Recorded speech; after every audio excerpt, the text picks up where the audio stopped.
Here. All right. Happy Monday morning. This is Stacy Turner with DMOpro. I hope you guys had a great weekend. I was just telling the ladies here today how I've just been trying to embrace summer months. June is like a whole beast of its own. I don't know if you guys are feeling that, like inviting to events, just trying to get stuff done. We're going on vacation tomorrow, and it's kind of fun. It's my parents' 50th wedding anniversary, my husband's 25th anniversary, and my sister's 25th anniversary. And so we're all going to the beach in Texas, and we'll be there 4 days with all the nieces and nephews, and we're just really looking forward to seeing everyone. And then from there, we're going on a cruise because we're going to be closer to Galveston. So we were like, well, if we're that close, let's just go ahead and go, and we won't have to drive the 12 or 14 hours, whatever it is, there a different time. And that's for our daughter's senior trip. So she's our last one here at home. And I was also just saying, trying to embrace those moments of summer of just the wildness that comes along with having all three of our kids home still for just a couple of weeks. Our son is moving to Dallas, and so they're out of Albuquerque. Their stuff is here, and then after vacation, we'll help them move to Dallas. But it's just kind of fun to have everyone, and I'm already thinking, like, what am I going to do with my friends' leave?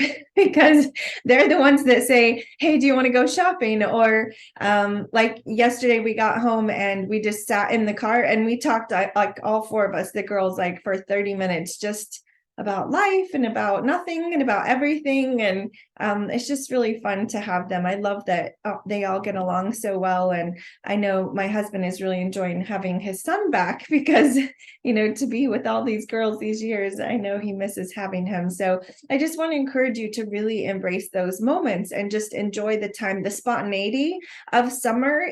Things come up, and one of the things about network marketing that I feel is a little bit deceptive is this idea that you can somehow build a business to the point where, it just runs on its own and you don't have to do much with it. And, you'll be able to step away and have this total life of freedom to where none of it, I see you guys laughing because if you've been with this type of business for, long, you realize that's not really true. It's not like you ever totally get to step away, but you do get to step away, and there is a lot of flexibility within that.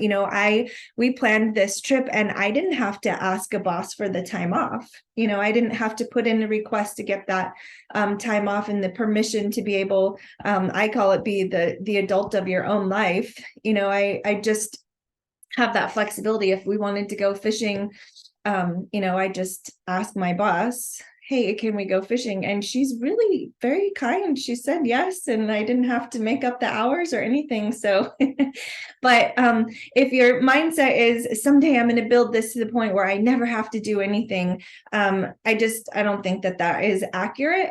But you can build this to the point where you've got a lot of flexibility and you are able to really step into and embrace the moments and just the spontaneity of life.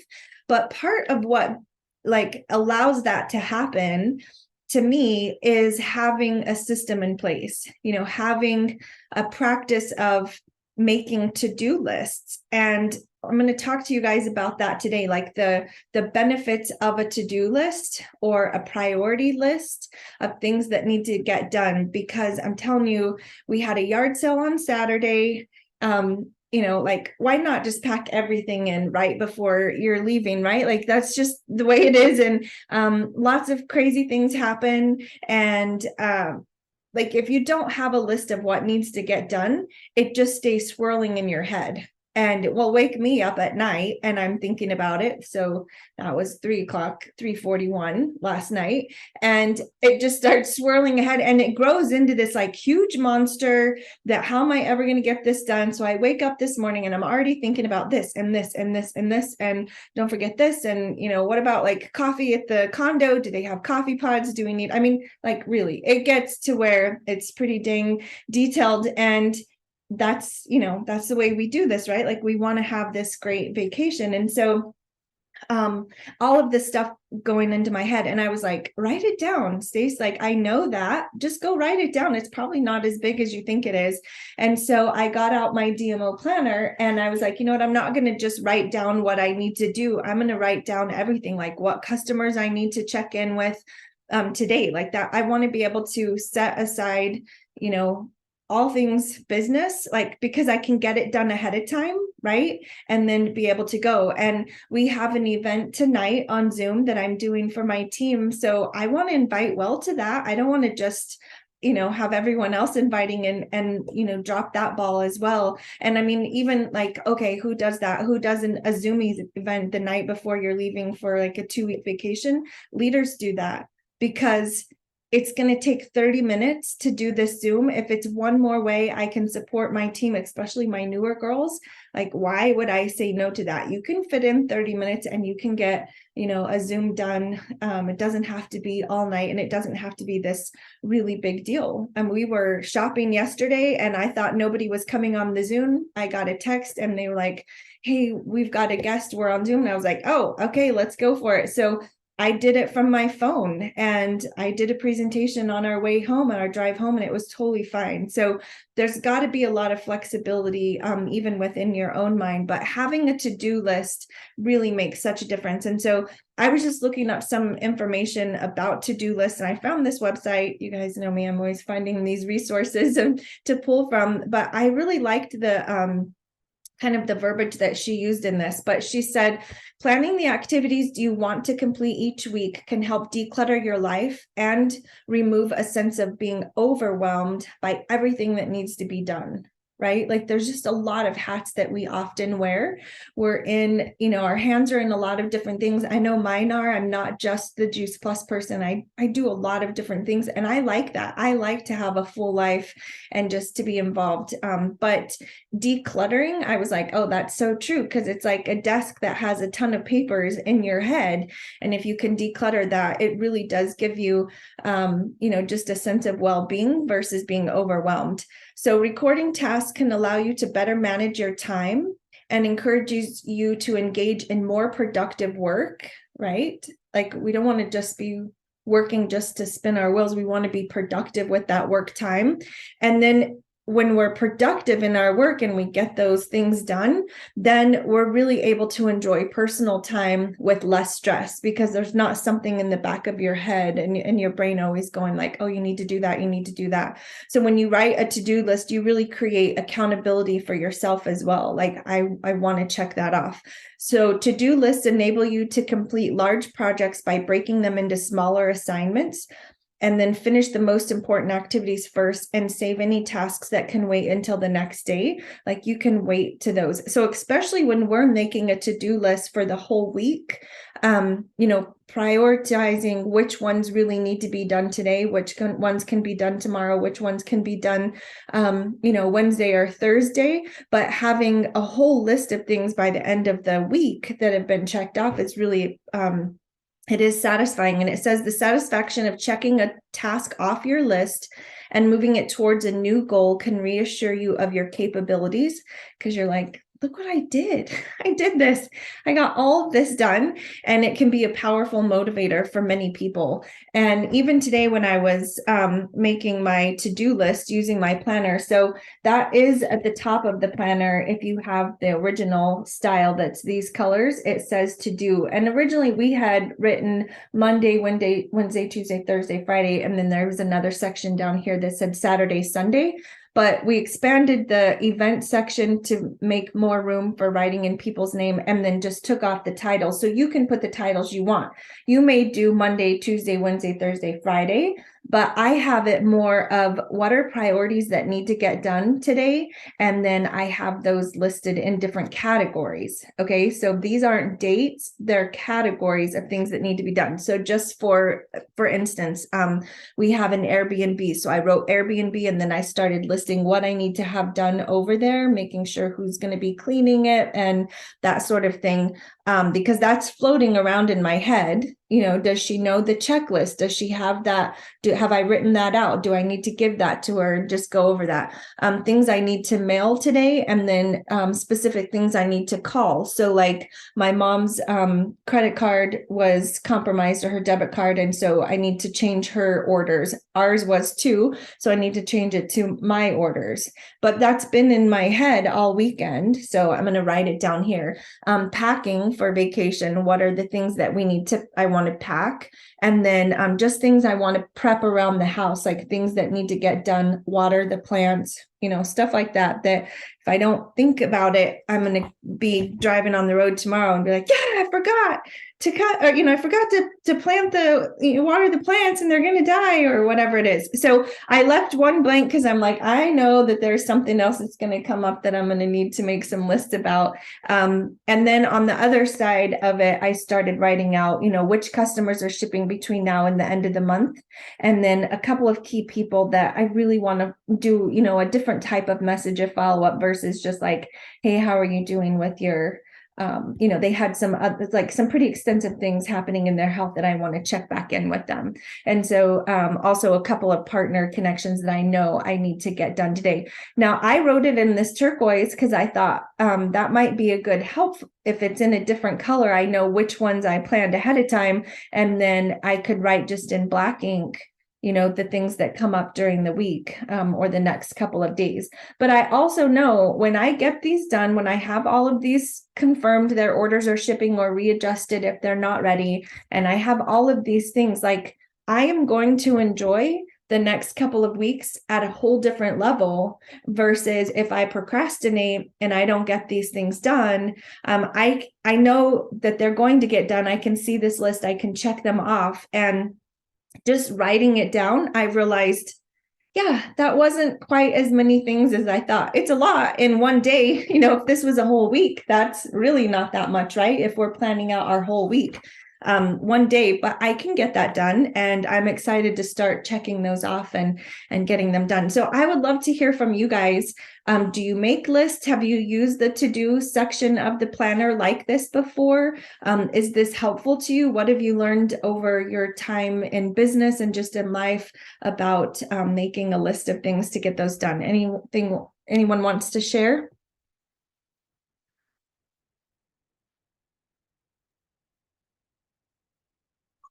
Okay, I'll share. Hi, Gwen.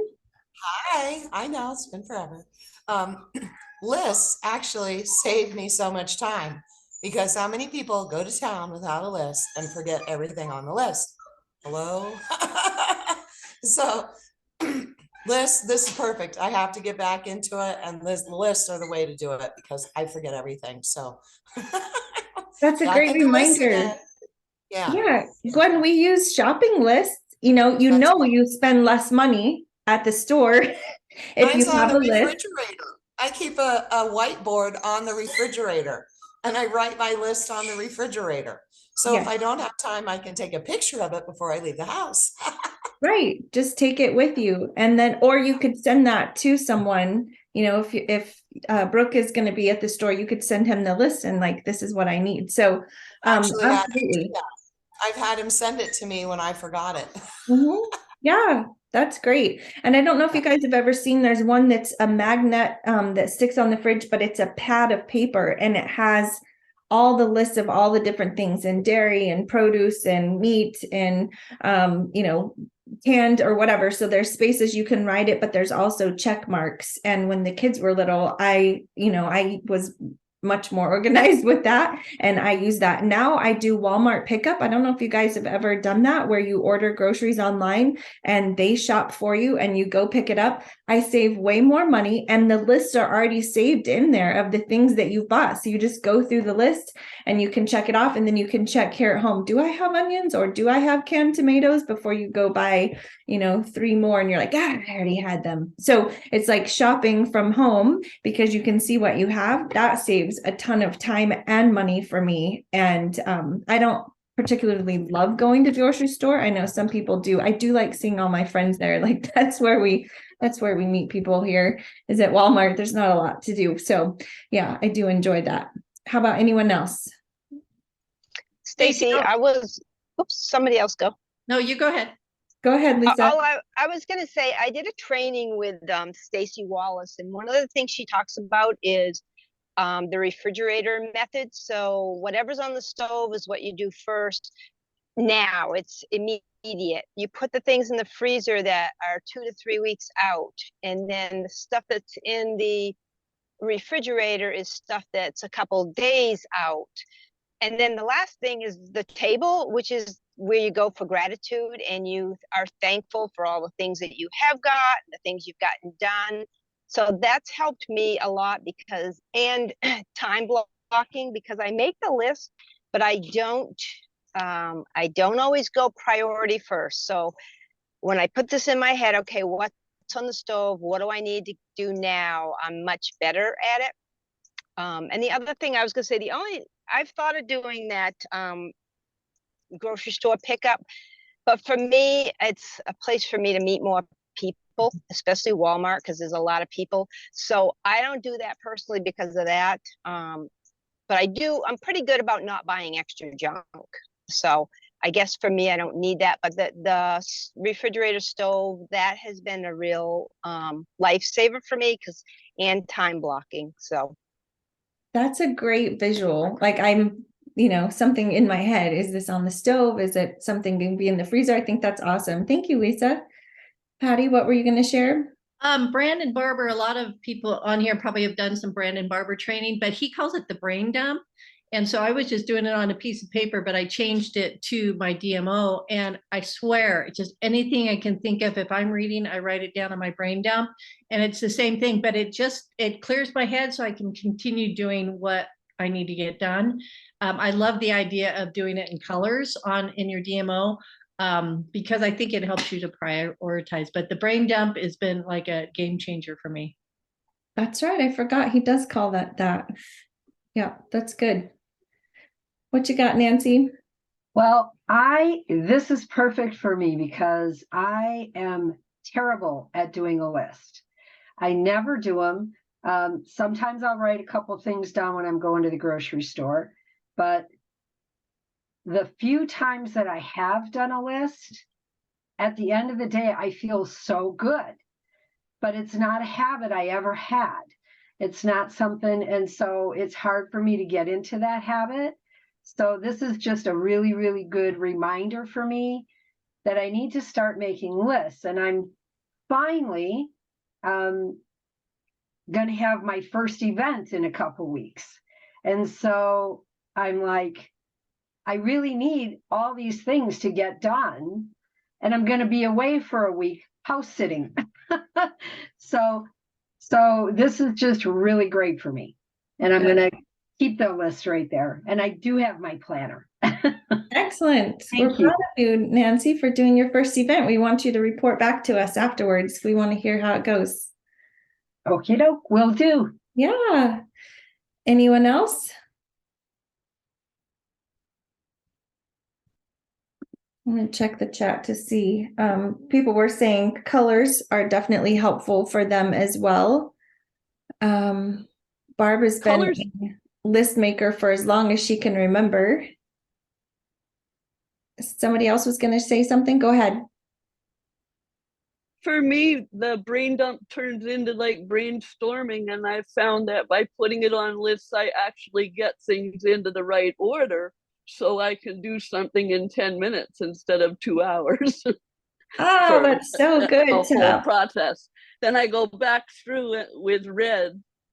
That's my top priority, and then green is my next priority, and I circle them through it. But it doesn't look like a vertical list. It looks like, did you guys ever do mapping, where you had an idea and you stretch it out to the next step and the next step, and you can combine it with other people's maps so you see where you're going to overlap and can save time?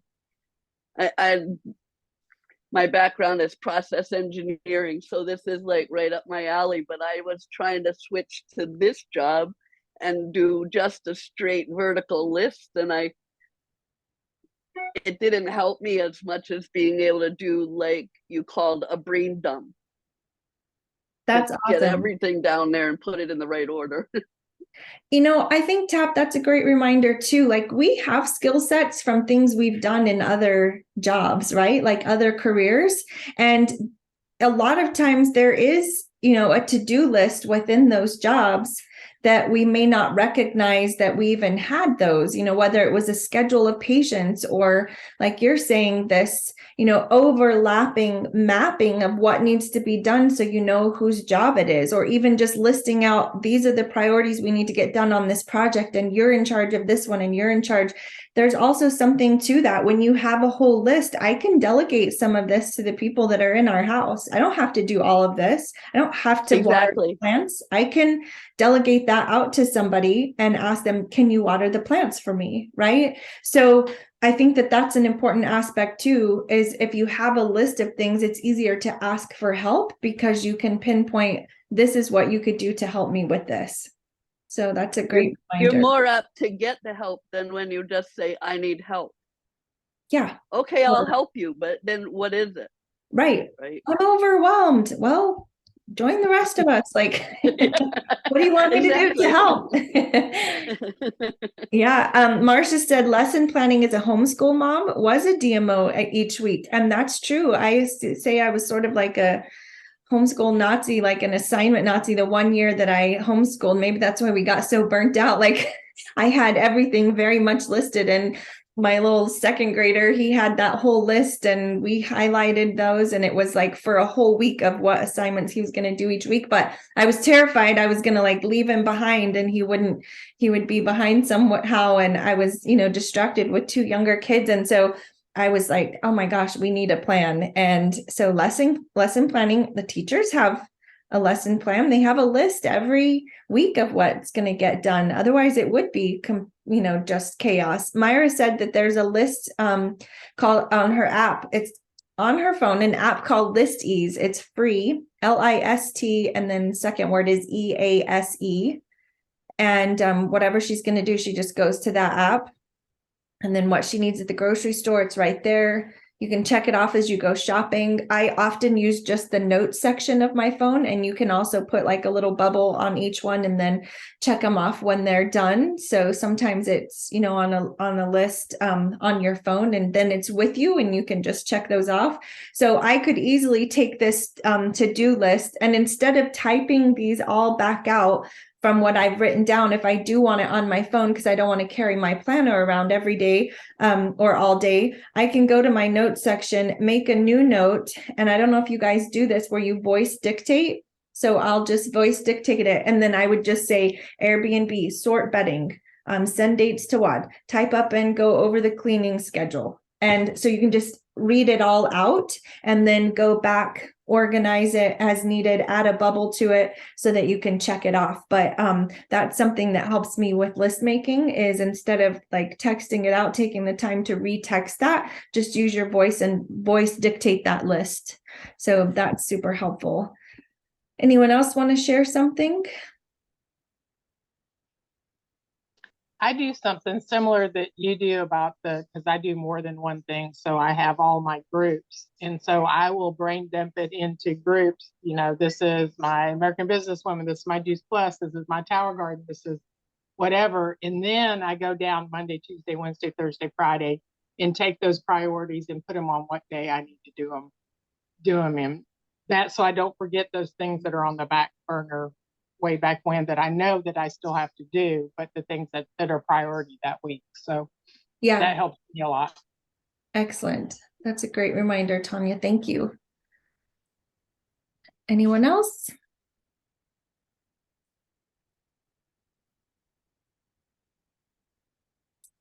All right. Alita, did you want to add something? One of the things I was going to add was for your memory jogger to write down all the names and where you met the person. And of course, I do the same thing Patty mentioned last couple of weeks about putting their contact information in my phone and put prospect, and then put notes when I get back in the car where I met and what I did. So all I have to do is go on my phone, type in prospects, and all of them populate up when I want to invite to events. But when I make a list of my, and you could do that on your virtual office too, but when you make a list with your prospects and you put their phone number in, just print it up real quick and bring it in the car with you when you go. I always like to make use of my car rides. And so often I will do the phone calling when I'm in the car. And I love to highlight in yellow after I've accomplished that call with the person. And and then I put in the note section of the phone when I talked to them last and what my next step was. So, and then if somebody canceled, I get really fired up and I try to call 2 or 3 to replace that one. I don't know if you were like that in the beginning, but I was like, why did they cancel? I'll show them. I'll go out and get 2 or 3 more people. Yeah. I'm finding quite a few people delaying this month. I don't know if you guys have noticed that. So just know though, when they delay a couple months and you're trying to get them caught up, let's say August, you'll probably have quite a few, orders that do process that month because people have caught up, or you may have more delays at the end of summer because they didn't take their Juice Plus with them, or whatever. So that's a good conversation when you're talking to your customers, is remind them to take their Juice Plus with them on vacation. So I don't know if you guys are using Project Broadcast, but if you have a team, a large team, or a large prospect list or large customer list, or all 3 of those, Project Broadcast is excellent because you can organize them in your prospects. So you can organize them as much as you want to. They can be in separate lists or categories. So I have people that are here local, people that I've met at a trade show. I have my customer list. I have all of my team, like everybody on my team, even under my my NMD. I have team that's direct to me. I have team that is local here, right to us. And so you can have different categories where when I need to send them a message, I can, do it with one click versus having to copy, paste. And with Project Broadcast, you can have it changed to where it says their first name. And that's with a dynamic field. So, it's a charge. I think it's $10 a month for the cheapest package. I pay like $60 a month. You guys get reminders for the DMO Zoom. It's one less thing in my mind. If it's definitely something that's reoccurring every week, why do I have to take the time and remember to do that when I can set it up ahead of time? Or sending out a message to our whole team about, just an event that's coming up. I try not to do it too often because I don't want to be annoying to where people get off the list.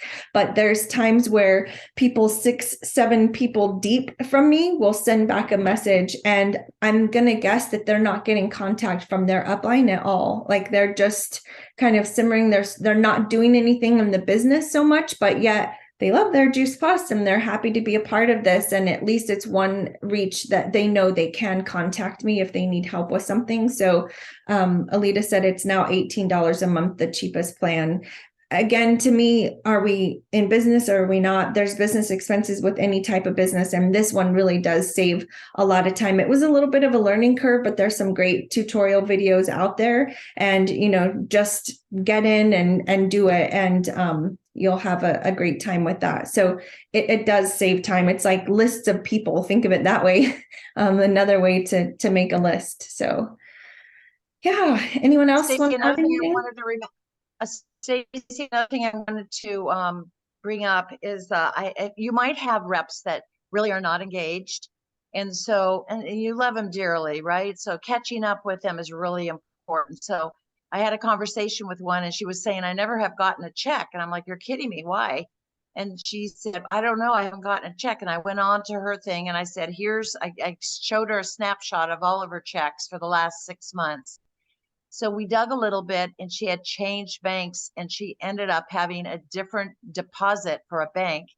And then also we checked a little further because she's not engaged, and 3 or 4 of her customers had credit cards that were compromised, had not changed. So that's missing income for people. So I would really, maybe one day could be designated to checking your reps that you love dearly, but yet they're not engaged, and look and see if their checks are being deposited in the right account. And then also, look through their, she goes, one of my customers never got their shake. Well, they never got the shake because her last credit card was compromised, so they didn't ship out. So it's really important to look at those. I have really great reps on my team that really check that, but not everybody on your team is going to check that like we should, you know. And Alita, that list is made for us from our, company. And that's the preferred customer genealogy report. That's one you can order through the classic office. And then you can go down the list you're looking at. I think it's column 4. And you're looking for anything that has a D for declined card. And then you can alert your team that's active. I just send them a Voxer or a text, and I use, voice dictating to let them know, hey, I see that I was just looking through some reports. I see so-and-so has a declined card. Her ARO number is this. Her phone number is this, so that they can easily call and get that fixed for them. But you're right, that's money that is left on the table. And if it goes into the in-house collection, even when you get that cleared up, nobody gets paid on it because they have to pay the collection company to be able to contact us. And I'm not getting necessarily getting emails. And I don't know if our customers are either. So I'm not sure like how strong that system is that I can just trust, the company will alert them and let them know that the card is declined. I wish that that was stronger and it wasn't something we necessarily had to do. But on the other hand, like I'm the one that took their payment information, right? Like I put the order in for them. I do feel like it's sort of a responsibility, something they trusted me with. And so to go back and just check those. And I had a team member that it's a crazy story. I probably told you guys her story at the beginning of when she came on, but I looked and her card was declined. So then I let her know, hey, I see that your card needs updated. Never heard from her. And then I was looking back through a report like 2 months later and it's still declined. So if they are a partner, they're never going to go to the in-house collections. I don't know if you guys know that. They just won't get a paycheck for any orders. And it was a declined card, so it's never going to ship again. It just says canceled. And I might think, she just canceled her orders, which totally not surprised. But then I saw that it was declined card. And so I reached out to her again and she was like, yeah, I called the company, but I was on hold for 45 minutes. And so I just hung up. Well, I don't know why that happened. It doesn't typically take 45 minutes. So maybe it just went into some weird pattern and she didn't get picked up. But I was like, I've been offering, like, I will help you with that. I'll help. But I wouldn't have had that conversation had I not looked at that report. So at least once a month, I typically do it sort of like the 3rd week of the month because it gives you time to get those cleared up. But if they're not cleared up and they go to that in-house collection, then nobody gets paid on it by the time it gets cleared up. So it's just good customer care, good on our end. And it is a reason, like, Alita said, to go back and have a conversation with a team member or have a conversation with a customer. And it's a reason to reach out to them. And it's not like in the years past, if you had a declined card, it was because like you didn't have the money in the account. It's how many times cards get compromised now and have to be replaced. It's insane. We've dealt with that 5 times in the last month, like 2 or 3 on my own. Purse was stolen and cards were used. Then it was stolen online and I had to replace it the 3rd time, twice for my daughter's card and 1 for my son. And so it just happens. It's sadly just a part of the, way things are now. So it's not like it's an embarrassing thing to call and let them know. And I don't say like your payment didn't go through or your card declined. I'll just say it looks like we need to update your card. And they're like, oh yeah, I forgot. I got a new one. So it's just kind of something to remember. It's a good reach out. It's a good reason to have a conversation. So, all right. Well, thank you guys. I appreciate your time today. We are going to skip next week. We won't get on live, but I'll send you a reminder and I'm going to send a video for you guys to watch that's going to kind of expand on this topic today. And then we'll be back that next week, but we're going to be in the ocean somewhere and I won't have any contact. And I'm kind of excited about it. I don't know what we're going to do to unplug that long, but it's going to be fun. So I hope you guys are embracing summer, enjoying those moments. And I really appreciate you guys. Thanks, Stacy. You're welcome. Thank you, Stacy. Thank Have a